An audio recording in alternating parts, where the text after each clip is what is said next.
Shortcuts are for losers. The weak, disillusioned man thinks that he can swindle his way past the hard work. You know, the type to believe that someone is waiting to give him a handout or an opportunity. The type to bank on his uncle to hand him an internship instead of grinding out applications and improving his interview skills. You know, in this life, if you want to taste success, if you want to actually achieve any one of your goals, you have to knuckle down. There's no other fancy way to put it. The one who ends up achieving their goals understands that it takes hard work, consistency, ambition, focus, and clarity to have the right environment and to have the right people around you. You know, those who end up succeeding bring value into the world. They create thriving businesses, or they develop an excellent skill set that can create value for the long term. And so these people eventually become wealthy because of their efforts. You know, you can't expect success from buying an already established YouTube channel. You haven't yet learned the skills required to operate the channel. You can't capture attention and you don't know how to go viral in the first place. You can't expect success from being handed an internship or a job that you didn't earn. Again, because you have not yet developed the skill set and work ethic to stay afloat. You don't know how to add value to the company or what to say in meetings. You know, it's like those stories of how steroid users, you know, people who thought that they could cheat hard work and discipline, often seriously injure themselves when working out. Basically, the steroid use unnaturally accelerates their muscle growth to the point where their tendons, ligaments, and bones just can't keep up, and eventually they end up snapping their ligaments or tearing their bicep in half because they've cheated the natural progression of bodybuilding.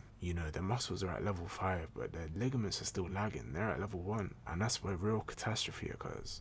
Let's take another example. You may have heard of a story of that one morbidly obese, extremely overweight person that supposedly managed to fast to basically starve themselves down to a healthy weight simply because they didn't eat anything for a few weeks. I don't know, maybe this is anecdotal, but perhaps it actually did work for at least one of the billions of people who have ever walked this planet. But if this shortcut was the most effective and easiest way to lose weight, then why aren't more people attempting to fast themselves for months? And why haven't we heard of more people being successful in doing so? Nobody has the willpower and drive to just lock in and stop eating for weeks at a time. The point is that trying to lose weight this way is incredibly unrealistic. But the thought of a passive and straightforward shortcut interests people. You know, the funny thing is that if we take this concept of extreme fasting and just tweak it a little bit, if we add a few elements, we can transform what was once an unrealistic shortcut into a sustainable, healthy roadmap to losing weight given some time and discipline. You know, let's say that same obese person just eats less food, gets in some light cardio day to day, they exercise and they weightlift over 1 to 2 years, they will lose that weight. There is no extreme fast that you can take. There is no magic 12-hour workout that you can do in one day to achieve your dream body, to have your dream physique overnight. But what you can do is be consistent. If you go to the gym a couple times a week, you know, nothing crazy for as long as you live, you will never be out of shape. If you make going to the gym a part of your identity, if you make it a part of your lifestyle and routine,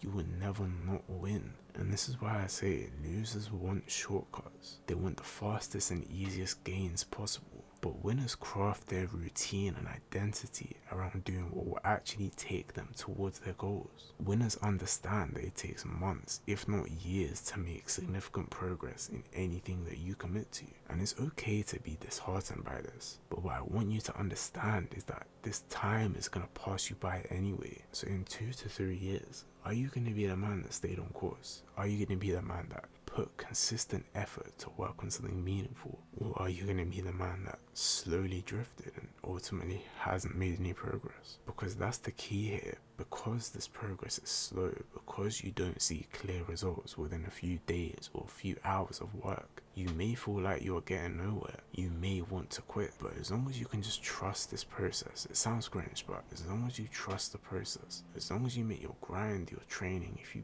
make this journey a part of your routine, part of your lifestyle, and just never quit, given some time, the ball will start rolling and your efforts will pay off one day. Because there are no shortcuts. There is no such thing as an overnight success. Because people never see the years of work that leads into a person's success, but they will see them suddenly pop into the spotlight. You know, think of a carrot that grows for months on the ground with no outward progress, and then suddenly sprouts a luscious, tall, healthy leaf within one day. Months of hard work and grind that's happened behind the scenes, marked by a sudden boom of result. And it's at this point when you hear the losers who want the shortcuts, they start to bring out the accusations.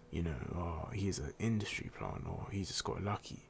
But again, implement good habits, work consistently, and aim to get better incrementally over months and years to compound to a substantial difference in the long run. Your future self will thank you for the dedication and unrewarded work that you are putting in today. So stick to the plan, have faith, and one day you will reap the fruits of your labor.